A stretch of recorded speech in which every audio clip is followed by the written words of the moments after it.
around, everyone. Welcome back to another episode of Crime and Coffee, the podcast about crime, and, we drink some coffee. Hey. Sipping away at some Java. That's right. My name's Mike. My name's Allison. Yeah, and we're married. We sure are. Yeah, and this week's my week to dive into another story. But before we get started, we're both sitting here wearing our Chicago Bears jerseys because it's NFL week as we record this. So first week of NFL games, very exciting, very, very exciting. You might wonder, I thought you said you were from Florida. Why the hell are you wearing a Bears jersey?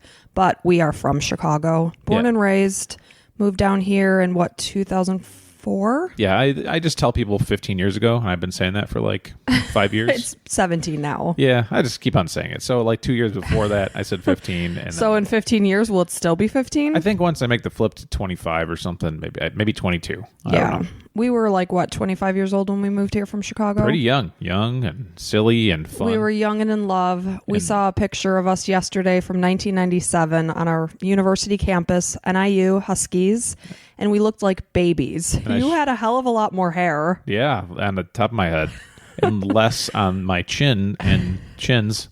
On my chins. Chins and cheeks. So I showed Cameron, our son, and he's like, wow, Mom looks exactly the same. Oh, my gosh. And just silence. Silence about you. And I'm like, well, what about me? He's like, well, you look different. You look different. Yeah. And I remember thinking the same of my dad. That's funny. You looked like your dad in that picture, actually. Did I? Yeah. Huh. It's and it was similar because my dad never had a beard when he was young, obviously. And I didn't either. And now I've had a beard since the kids have been alive, practically. And it's funny. We were talking about how 10 years seems like it goes by fast, but so much can change in 10 years. Because on my Google Memories, it popped up that 10 years ago, I was 32 weeks pregnant. We had a 2-year-old, and now we have a almost 13-year-old and an almost 10-year-old. It's just incredible how much can change in 10 years. It really is. Time flies, man. That's for damn sure. Yeah, but I'm happy to get back together here. Have a little chat about some crime stuff, and this is a new genre for me. I think we mentioned in the previous episode. Maybe we haven't. Whatever. But welcome to my world, Mike. Yeah. It's good to have you here. It's interesting. It's definitely interesting stuff. And I'm excited. I get to sit back and drink my coffee because as a full-time working mom, it doesn't happen very often that you're just still. So it's kind of nice that this kind of makes me be still rather than, I got to do laundry. Oh, got to get the crock pot going. Oh, Well, especially in our house, we have this rule where you're not allowed to sit down until the sun goes down. That is not true. So most times I find myself just puttering about and trying to... trying to look busy. Yeah, exactly. I'm like your boss. You walk into the room, you grab a rag and just start wiping the counter. Or now that I have this podcast, I grab some papers and I'm like, oh yeah, just researching. Doing a little research here. Yeah, I got some of those cheater glasses so I can lift them up and be like, yeah. You look really smart. Right. A little smoking jacket and such. I also want to improve my voice for this podcast. So I got a smoke, I got some cigarettes. I got myself a pipe. So your health will decline rapidly, but at least you'll have that podcast voice. Yeah, the voice would be really nice. Yeah, that's good. Yeah, so should we get started here? Let's get started. All right. You may have heard this name before. You said it sounded familiar to you. You gave me the name last week, but I can't even remember what that was. So his name is Daniel LaPlante. Okay, and I may or may not have heard this, so we'll see. Yeah, you let me know, and we'll go from there. But this Daniel LaPlante story is fascinatingly horrible. Okay? So, as they all tend to be. Yeah. But the way I found it was by Googling fascinating murders. So that'll be, I guess I let the cat out of the bag. There's a murder in this one at some point. Oh, well. My bad. I kind of figured that. Yeah. But so this one's a little bit different than some other crime stories because there's almost like a ghost story, urban legend vibe in the middle. Would you like that whole ghost story thing, even though you're like skeptical about the whole thing? Yeah, so my whole murder thing is generally I don't like to look into negative things. But you're like, why would you want to make yourself feel bad? Right. But this is, the more I try to understand this whole genre, the more it seems this actually happened, and we can learn some things. Right. Exactly. And but it is really sad for a lot of reasons, and there's lots of the stories, so just bear with me. All right. So Daniel LaPlante was born May 15th, 1970. It's my mom's birthday. Oh, I should have known that. Not the actual year, of course. My mom is older than that. You would have been. Otherwise, she would have been 9 when she had me. Yeah. But yeah, May 15th is her birthday. Huh. Maybe this is fitting. So he was born in Townsend, Massachusetts. He, like a lot of these stories, he had a pretty horrible childhood. Yeah. They start pretty bad. pretty much everything bad you can think of. There's not a ton of detail around like his early childhood, but once he gets into like teenage years, it starts to be a lot more details. So in his early teenage years, he lived with his mother and stepfather. Their names were Elaine and David Moore, and then his two brothers, Stephen and Matthew, in Townsend.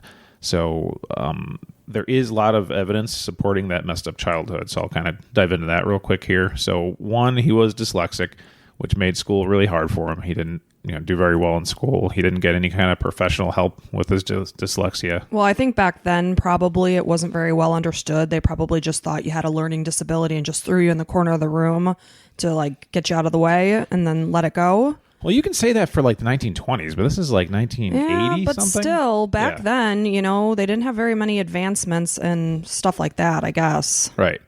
Yeah, and just as you would think, he didn't get much support for that. So he also didn't have much of a social life because people said he smelled bad and would wear dirty clothes and was greasy and just like bad skin. That's unfortunate. Yeah, so the kid looked at himself in the mirror and didn't think much of himself, obviously.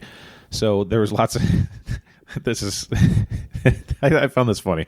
There's lots of articles, like lots of blogs and news articles and things, and they specifically quoted the words creepy and weird as adjectives used to describe him at school. Never good adjectives to describe yourself. No. So they never like said from a person that said it, but all of them in quotes, creepy, weird.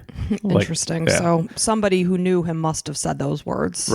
Right. So yeah, that's a rough childhood starting out, but here we get into some of the even worse things. So he was also physically, psychologically, and sexually abused by his father. Oh, geez. His actual father? And stepfather. Yes. Shit. Yeah. So eventually he did get to see a psychiatrist.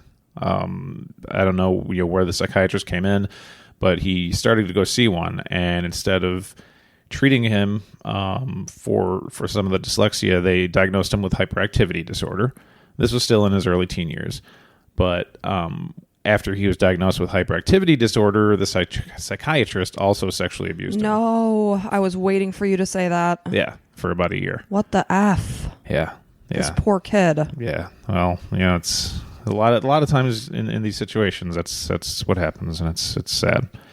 So, he wasn't really into hanging out with people. I don't even know if he had the option because he was just smelly and just a lot of bad things going on with him. So, well, and that may have been a defense mechanism too, right, to not bathe so that people wouldn't, you probably feel like absolute shit when everyone in your life you can't trust. And then you're depressed. Who wants to get up and bathe and clean themselves? And then you probably hate the world, so you want to keep them away anyway. Like you said, a defense mechanism, you make it almost like your decision. Like, no, I don't want to hang out with people. Exactly. And who the F cares if I'm smelly? Yeah. So instead of hanging out with people in his early teens, he started to break into people's homes. Oh. So, you've done that before, I'm sure. No, I never have. Okay. Although in second grade, I did steal from somebody's backpack. They had it was a red Prism. Oh, okay. And I don't know what I was thinking, but I thought it would just be wonderful to have. So I took it. Well, you didn't have it. You wanted it. I wanted it. You grabbed it. So I took it. Yeah, makes sense. And my teacher found it in my backpack. So, yeah. That crime was very shortly lived, and it was the end of my crime spree. Right. Well, I am not a kleptomaniac. I'm glad you figured that out. Yes. It was nipped in the bud at a very young age. So he didn't figure that out. He started breaking into people's homes nearby, and he would steal valuables and do whatever with them. So that wasn't really kind of tickling his fancy enough. So he started really getting enjoyment out of screwing with people that he was breaking into their homes. He liked this kind of playing mind games and making them feel like they were going crazy a little bit. So he wanted them to know that he had been there. Yes. So at around age 15, while he would break into people's homes, he'd also leave items behind, like an open soda can or maybe rearrange some furniture. Like just totally, completely, definitely there was somebody here. He wanted that scary vibe of there was somebody here. I've been violated somehow, and he wanted them. He didn't want. Yeah, and he also sometimes, he would just kind of move little things here and there, pops. Well, and then it makes you wonder, did I move that? Maybe right. And when you're leaving for work in the morning, you're in a hurry. You don't remember if I shifted this or that. Right. So that it shifted from something going after valuables to his main goal being mind games. Just fucking with people. Right. So he did that for a little bit of time. Then we get to this first part of this is the weirdest part of the whole story, and this isn't even the murder, just so you know. Okay. The murder's horrible in its own right, but there's this makes him kind of the urban legend that he is at this point. It's 1986, and we're going to talk about the Andrews family. So Daniel's like 15 or 16 right now. Somehow he found a family of 3. There's a lot of details out there. They said maybe there were some connections, maybe there weren't. Maybe it was a house that he broke into previously and he noticed some pictures or something. We don't know for sure. But this family of 3 was Brian Andrews, the dad, and his 2 daughters, Annie, who's 15, and Jessica, 8. So the older daughter's about his age. Yep, exactly. So the family was going through some hard times because they'd recently lost their wife and mom to cancer. That's so tough. Yeah. So Brian, the dad, is now a single parent and had the load of the family on his shoulders. He was working more, not home as much, just to support the family, and just generally not available. So somehow Daniel LaPlante got the phone number to the Andrews house, and he eventually started calling Annie. So, this is the older daughter? Yep, the 15-year-old. So he started calling her, said, maybe I got your number from a schoolmate or something like that. They thought we should talk. So Annie's like 15 years old here. Her hormones are, flying. She's excited to get some attention from a boy. She's probably also super stressed because with her dad working a lot, she's probably manning a lot of the household chores. Sure, like you did. Yeah, exactly. Well, my parents were both alive, but they worked a lot. But they worked a lot. Yeah, exactly. So, hormones are raging. A boy talks to her. She's like, cool, we'll talk and have this conversation. So for a period of a week, maybe 2 weeks, depending on where you read, they had some good conversations. She enjoyed the conversations with Daniel. He described himself to her as tall, blonde, athletic, all sorts of good things. Smart, just kind of making him up to be a really good standing citizen. And eventually they agreed to go on a date. So Daniel ended up showing up at the door. First thing, and he opens the door.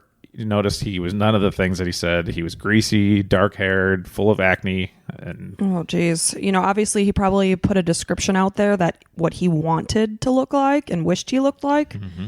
And I never understand what people think is gonna happen. The cat's going to be out of the bag, buddy. It's going to come out when you stand there in front of this person. They're going to see that you are not the things you said you were. I think the thinking is, they're going to fall in love with who I am. Okay, as a person. But then the first thought is you're a liar. Right.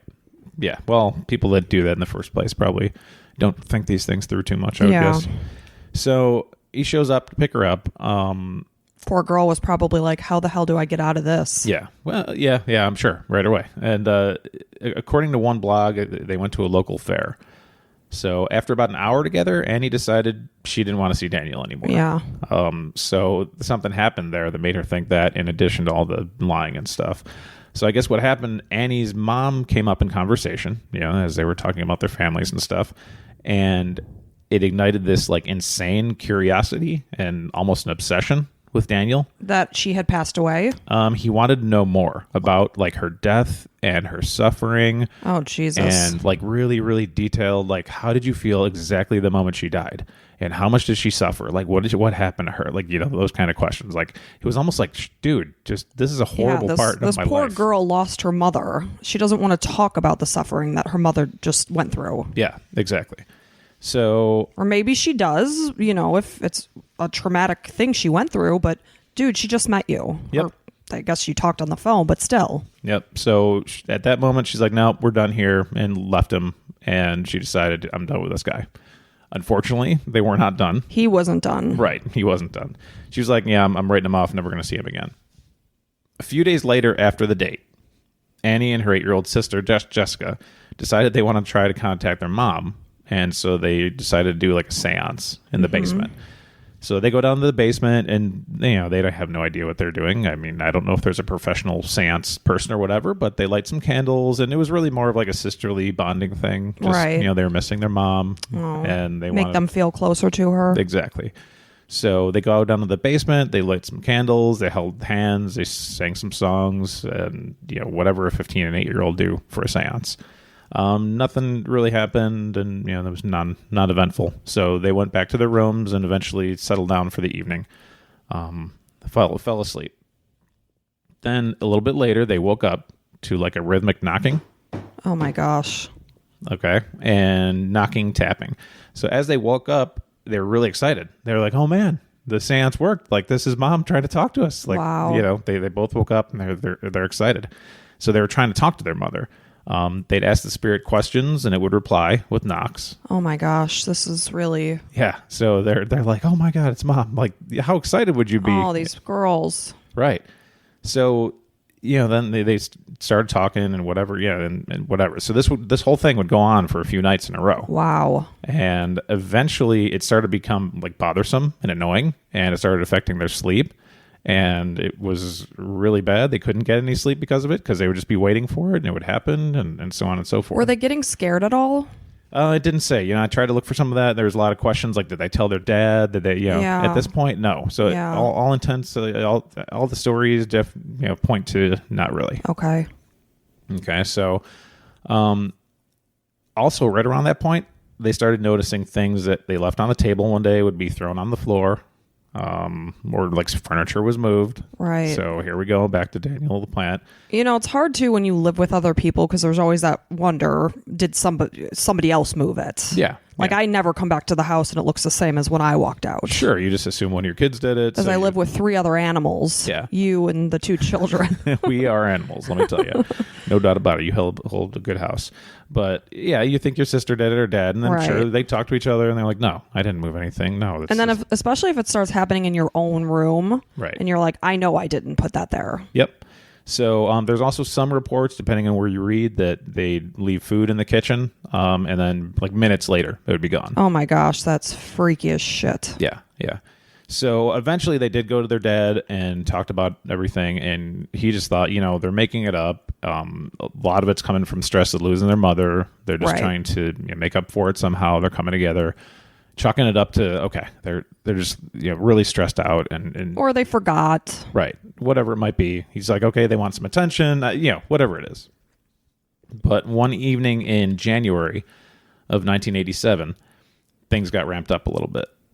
So the knocking started again, like it always does, while Annie and Jessica were in their rooms.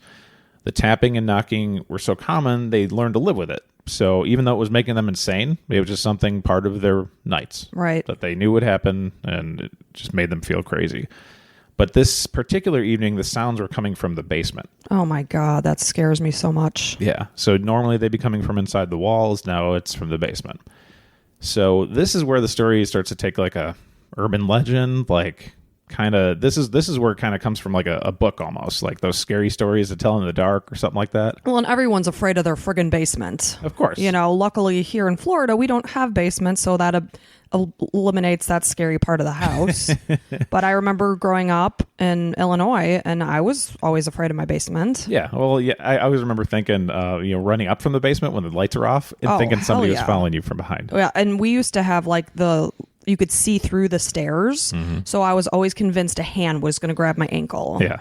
Even though you know damn well, I mean, as you become, I did it recently at my parents' house. I'm like, why would I ever think that? That's crazy. I would probably still feel that way. You would. I know. Yeah. You would probably ask me, Mike, don't leave me. You go up first, or you go up last. Okay. Exactly. I'm like, hon, we know there's nothing down here. Yeah, but your basement's less creepy. It's finished. It's really bright. You can see every part of it when you're in it, basically. Right. Whereas mine wrapped around, it wasn't finished. It was, Musty it had smell potential a for little bit. a lot of hiding places.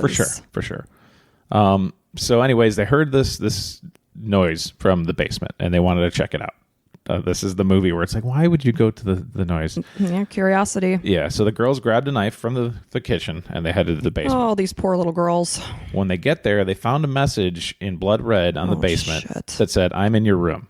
Come and find me." This is a horror movie. Yes. It says, "I'm in your room. Come and find me." Oh, my God. So the girls wised up. They freaked out, absolutely lost it, and they got the hell out of the house. They went to the neighbor's house and waited for their dad to come home. Oh, these poor children. Yeah, so once the dad got home, they explained to him, they said, there's blood on the wall. It's written and says, come find me. Like, we're not going to go try to find it. Like, Dad, help us. So he said, again, he chalked it up. You guys are just doing this for attention. I know, it's so hard that you lost your mother. That's got to be no. tough. Yeah. Like, I saw it. Yeah, yeah. I heard it. Right. And So- you're saying you don't believe me. Right. And so he arranged for them to see a therapist so they can kind of talk out some things and hopefully get out their inner demons. I'm sure at this point he's probably like, man, these kids are completely fucked. Well, and I would, as those girls, would not go back in that house. Yeah. I'd be like, Dad, I can't go in my room. Well, and he was also blaming himself for being gone more often.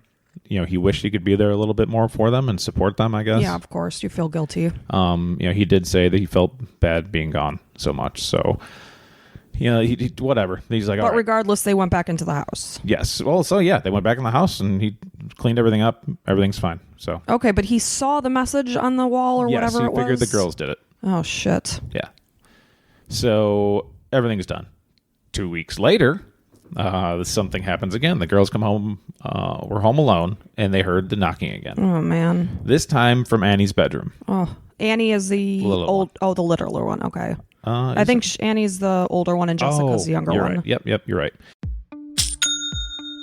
Nobody does selling better than Shopify. Shopify is the home of the #1 checkout on the planet. And the not-so-secret secret, with Shop Pay that boosts conversions up to 50%, meaning way less carts go abandoned and way more sales going through. So if you're into growing your business, your commerce platform better be ready to sell wherever your customers are scrolling or strolling. On the web, in your store, in their feed, and everywhere in between.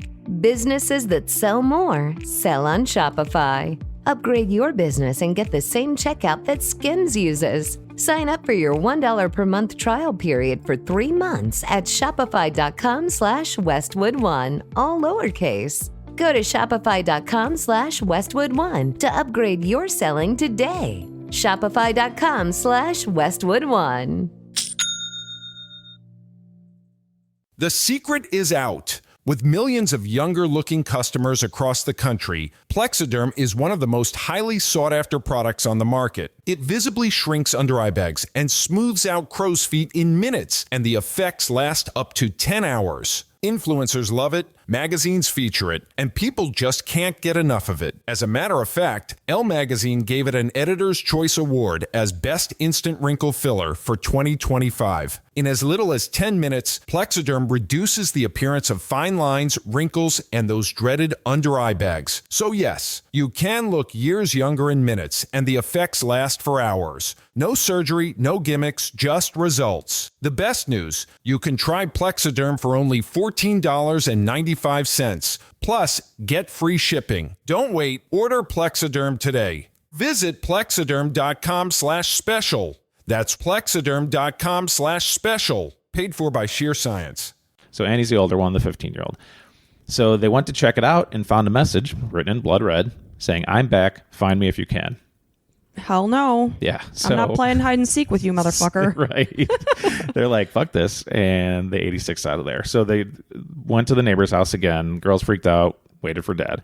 So this time, Dad comes home. He's like, I've had enough of this stuff. He's like, I'm going to go into the house right now. I'll show you there's nothing there. Okay.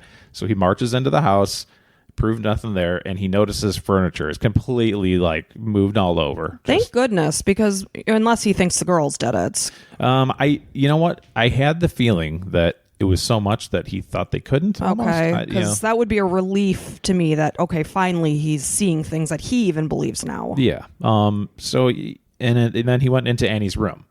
So he was like, okay, I'm going right to the source here. I'm going into Annie's room. Let's check it out. So not only that, he saw another message on the wall that said, "Marry me." Shit. So he looks around to the other side of the room, and there was Daniel LaPlante, dressed in Brian's deceased wife's dress. Oh my God, I have goosebumps. Yeah. With makeup on, a blonde wig, and he was holding a hatchet. Oh my God. My scalp is prickled. Yeah. That's horrifying. Right. So some reports said may have been the wedding dress. Some, that might have been made up. Well, and a lot of people did back then preserve their dresses and that sort of thing. So it's possible. Who knows?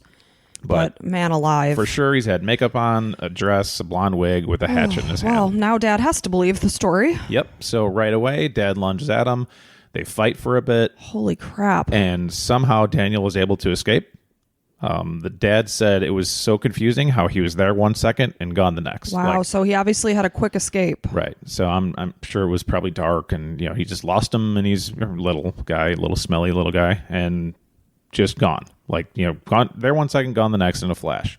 So of course they call the police right away. They're like, this, explain the whole thing happened, how fucked up everything is.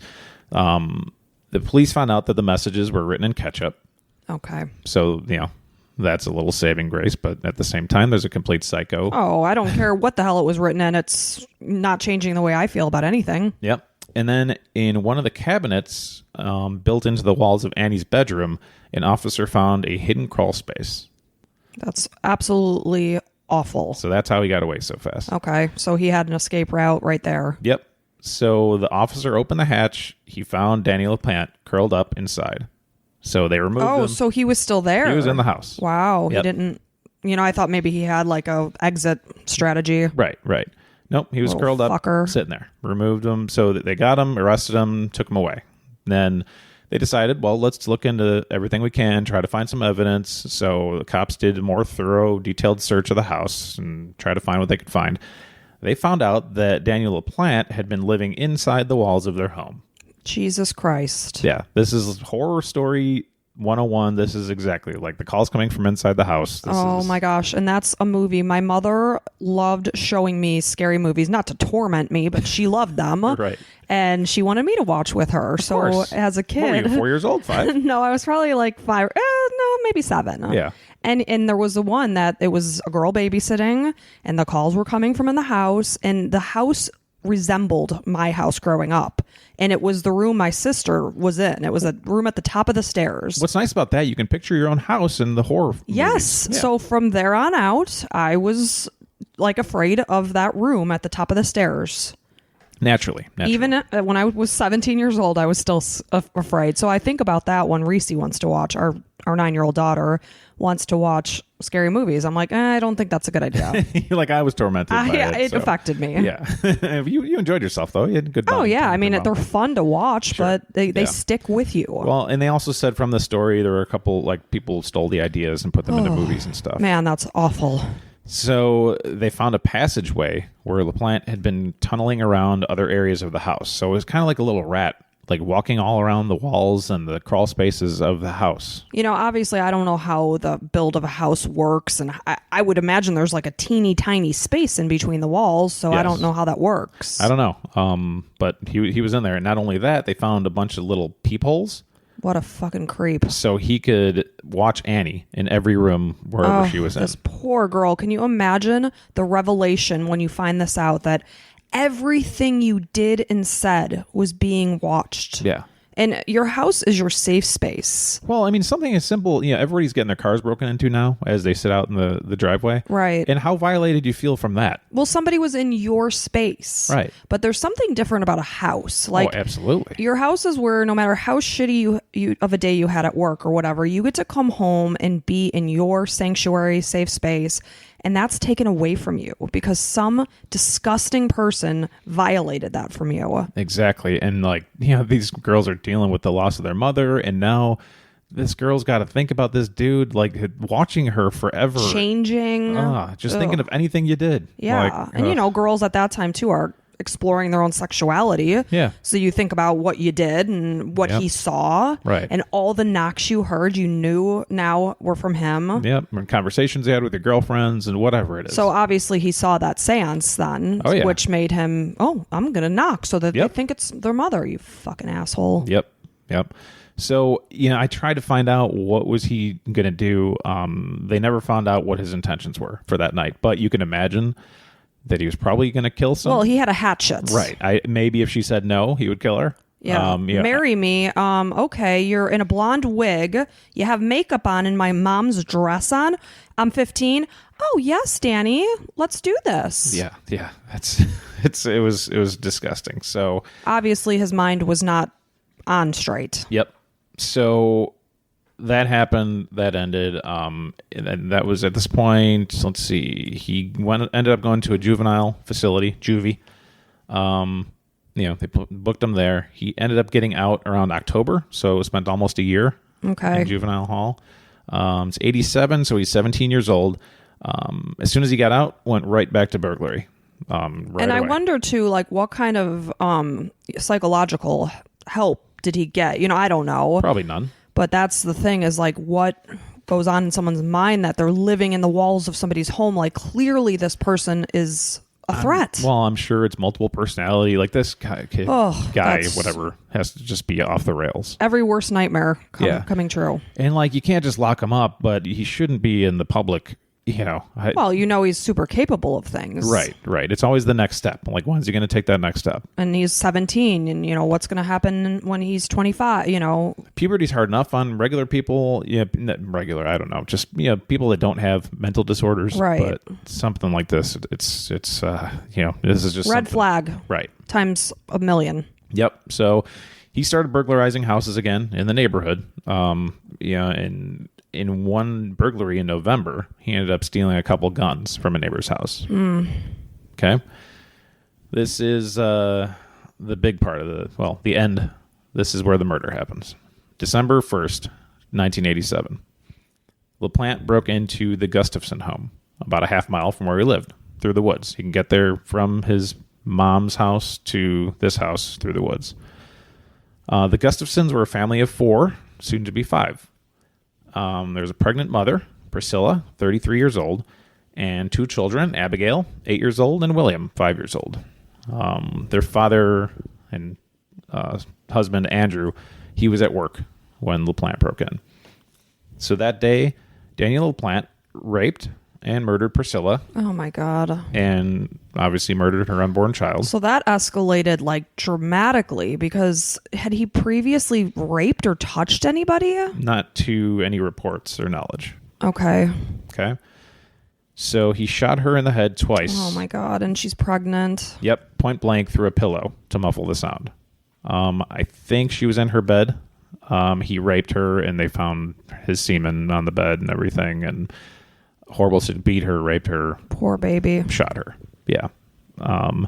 So the father, Andrew, came home, and the house was super quiet. No peep of anybody. Normally. Which I'm sure is a complete opposite of what he's used to. Yep. So rushes to his bedroom, sees his wife laying dead in the bedroom, in the bed, and just freaks out, runs out, can't imagine what has happened to his children at this point. Runs out, calls the cops, says, "I don't want to find my dead kids on my own. Like, please come and help me." What a nightmare. Yeah. So the police arrive. They found 5-year-old William drowned in a bathroom upstairs. And then they found his 8-year-old sister, Abigail, drowned in the bathroom downstairs. Oh, my God. This poor man just lost everything. Yep. One writer claimed that he drowned William, the 5-year-old, after shooting Priscilla, and then waited for the 8-year-old to come home from school to kill her the same way. What a fucking sicko. Yeah. So did he, I wonder if he knew this family and their schedule, like he knew an 8-year-old was coming. Well, yeah, and that's part of it. Or maybe she just walked in from school. So there's stories where they said that the Gustafsons were involved in the local church and stuff, and there was only a half mile from their house, so he probably somehow knew of them somewhere. There's also some stories. I'm not including anything that's not an absolute fact here. Right. Well, you can always guess. Yeah. There's some stories that said that she helped the mother and Priscilla. the wife, Priscilla, helped Daniel while he was in juvenile hall. They said that there was a connection there. Yeah. And that he became obsessed with her. But there's also there's a lot of stories and right. It gets really deep. So I yeah. don't necessarily believe that, but there's not proven fact there. So I left it out. So, just a horrible situation here. So right away, the police made a list of suspects because they came and figured it out. Somebody's been this horrible scene. Who lives through the woods back there? Right. Danny. Right. He was on the list of suspects right away because he lived a half mile from the house and horrible, troubled life thus far. The next day, December 22nd, the cops went and interviewed Daniel. They found him at the public library. So Daniel said, "Nope, that time I was watching TV. I also went to a birthday party for my 6-year-old niece." So did he have a book in front of him that said how to be a disgusting human being? Probably. So the cops were like, "Okay, well, Still they didn't get anything to get him on it, so they can't arrest him. They're like, okay, well, we'll be in touch. Whatever. Well, and then obviously too, if he left his traces behind, clearly with raping poor Priscilla. Yeah, exactly. So also it's 1987, so it's right. not quite the technology of today. But so later that day, the cops came to LaPlante's mom's house where LaPlante lives, and LaPlante was on the doorstep, and as soon as he saw him, he took off into the woods. Never a good sign. Yeah, they saw him. They're like, okay, we got our guy. So they searched the home. They found a number of things. I printed them all out. We can talk about them in a second here. But there was one piece that tied him to the Gustafson house, but they needed to find LaPlante first, obviously. Right. So they also looked at the path between the woods between LaPlante's house and the Gustafson house, okay, where he committed the murders. They found a shirt that belonged to Daniel, along with some wet gloves that may have been used to drown the children. So they found those. So a manhunt started over the next 48 hours. LaPlante, they said, is armed and dangerous, very, very dangerous. Stay away from him. They put his picture up all over the place. How did they know he was armed? Because he stole those guns. He just killed a woman. Well, I didn't know if they assumed he had the gun on his person. Right, you're right. So I don't know. Maybe they didn't say that they found out from his mom or something, but he said he was armed and dangerous. A few towns over from Townsend, he ended up breaking into a woman's home and kidnapped her. Jesus. And her vehicle. The woman ended up escaping, thank goodness. Well, what did he want with her? If you want to get away, take her effing car. Yeah, we're not dealing with a sanity. Yeah. So when a normal person thinking about it, it doesn't come into play here. Someone spotted him who had seen his picture on the news, and they looked everywhere in the area where he was spotted, ended up finding him 48 hours later in a dumpster. He was hiding from police. Wow. So when he was inspected, the story goes, I'm not sure if this was found at his house or on him at the time, but a hair belonging to Abigail Gustafson was discovered on his sock, cementing LaPlante's involvement in her murder. So they also found the gun that shot the shots at his mom's house inside a broken down car in a glove compartment. So he was hiding it there. That killed Priscilla? Yes. Okay. They can't say exactly, this time they could, because doing the analysis of the gunpowder and all that stuff would put the exact same one, but they said it was the same type of gun and all that stuff. So a year later, Daniel LaPlante was sentenced to 3 life sentences for the murder of the Gustafson family. Thank God for that. Yeah. So there's a little bit of aftermath story here.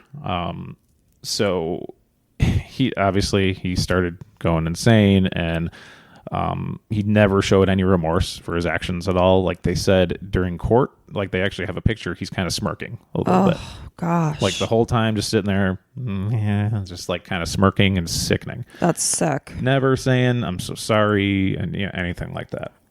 That poor, poor family and that poor husband. Yeah.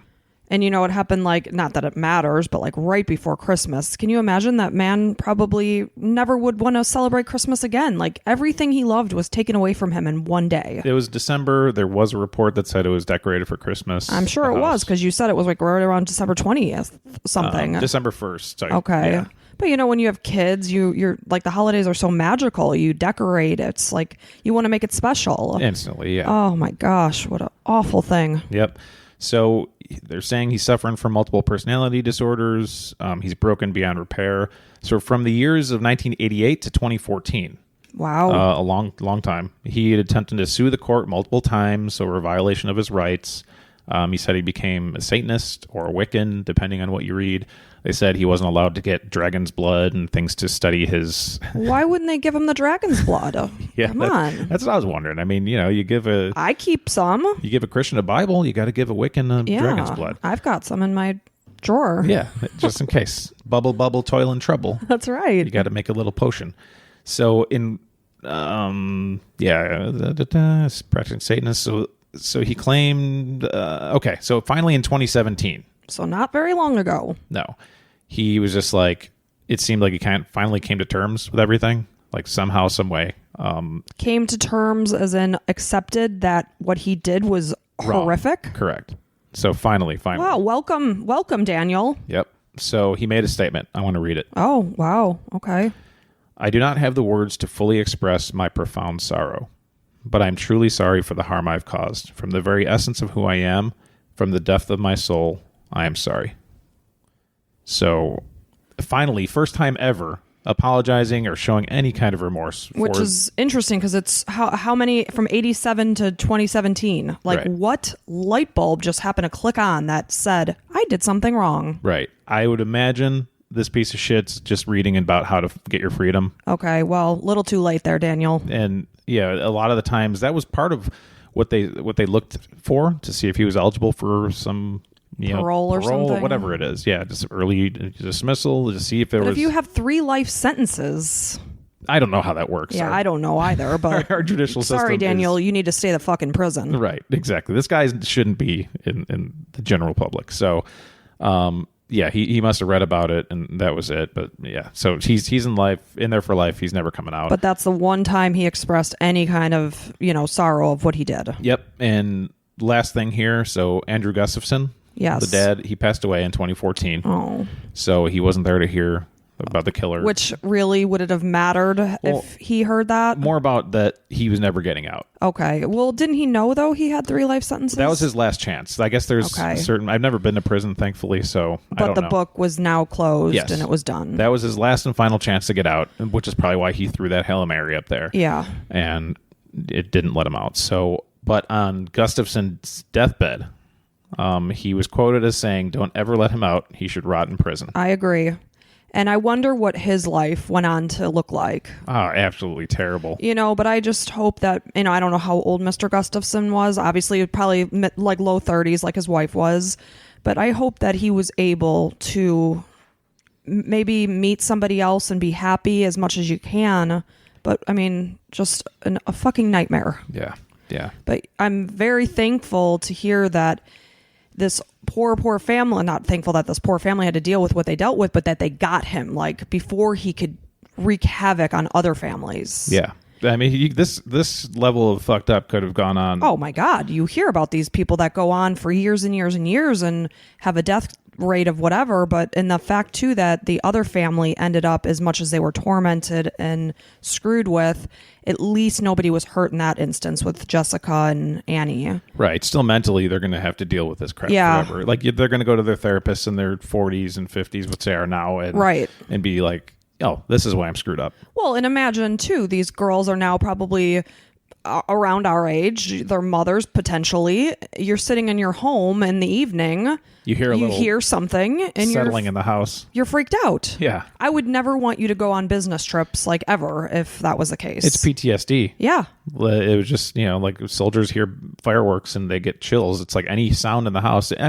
She would have to be with somebody who would just never leave her, or, Yeah, because I would think you would just be traumatized to be alone in your home and hear something. Yeah. Yeah. So this, like a lot of these stories, just, screwed. The kid never had a chance growing up.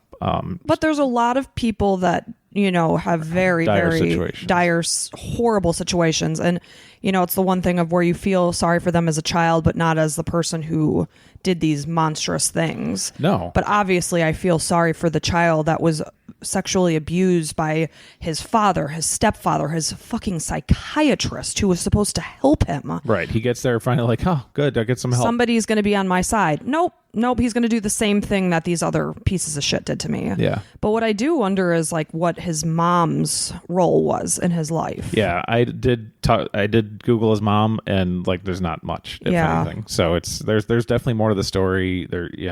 Everybody thinks mom. What was his mom? Why would his mom put him in these situations? Because you think to yourself, okay, well, someone called a psychiatrist to get him involved into that. Yeah. So maybe it was her, who knows? But you hear these awful stories where a child comes to their parent and says, my stepfather is molesting me, and they blame them or say you're a fucking liar. They're not doing that. Because, no, we need this. He's taking care of us. You shut your mouth. And You don't talk about my husband like that. Right. Yeah. And then you have this. And it was horrible. Yeah, that's that. I heard about in a very quick little blurb on some podcast about the story of him in the wedding dress. Right. With the hatchets. Yeah. And that's maybe some people sensationalize that a little bit to make it more interesting. But he could have been in it. We don't know for sure. It's there, and there's lots of different areas this goes into, and there's this one writer that is kind of the expert on this, and he ended up having some people contact him directly because a lot of different crime podcasts pick this story up, obviously, because it's fascinating for all these different reasons. Well, like you said, it's like every scary stories, like worst nightmare, come to life. All wrapped into one. Yes. And he was contacted by people that had intimate knowledge of this and family members and things, and he was asked to take some things out because they went a little far. Like when he found that first family, the Andrews family, they were saying, there's some stories out there where he was obsessed with the girl. He found her in school and like followed her in school and like stuff like that. Just like kind of went a little further than the actual truth itself. Or maybe found her in a phone book, or there's not a firm detail of how they didn't go to the same school. No. Okay. And then I just find it interesting that it went from that one thing of tapping on walls and whatever to going in and raping and killing all those people. Like, that is such a huge jump that I wonder if there was anyone else in between that he perhaps raped and they didn't even report him. Right. Because that's just such a huge jump. And he just never talked about it and never wanted to let it out. And right. I'm sure there's probably things connected to him in places, but yeah, everything they searched is... Oh, that was really scary, and that'll stick with me, and I will think about that next time I'm home alone, which... Well, one thing about this podcast now, I've always been talking to you about, there's not like crimes going on at every moment around the whole neighborhood all the time. You got to realize. Right, because when you listen to these things, you think it's like rampant in every situation, whereas like when I'm walking through the parking lot at work and it's broad daylight, I'm looking around like, okay, you look a little suspicious, stay the fuck away from me. But you're looking at people, which I think it's important to be aware of your surroundings. Especially as a woman. Yes. Especially as a woman, and trying not to put yourself in situations that are dangerous. Right. I mean, obviously, fucking creeps can be anywhere at any time of day. But one thing I tried not to do was like go to these nature trails to jog or rollerblade or whatever by myself. Like, I don't want to put myself in a situation that could be potentially dangerous. Well, you get that creepy feeling, and that's when you know to nope the hell out of it. Well, you look to your left at this trail, and it's nothing but woods, and there's not a person in sight. It's like, this is the perfect opportunity for some disgusting person to just rape and kill me. Yeah. Yeah. And so, when I'm taking the dogs out at night, now I'm looking behind different places. So Good. Thank you very much for making scaring me worry you. about it. Yeah. You are welcome. Yeah, I look forward to the rest of my life. Well, thank you for your horrifying storytelling. Absolutely. So happy to bring that over here. Hope everybody has a great week. Thank you for listening. Tell your friends all about us. And we'll talk to you next week. Bye. Bye.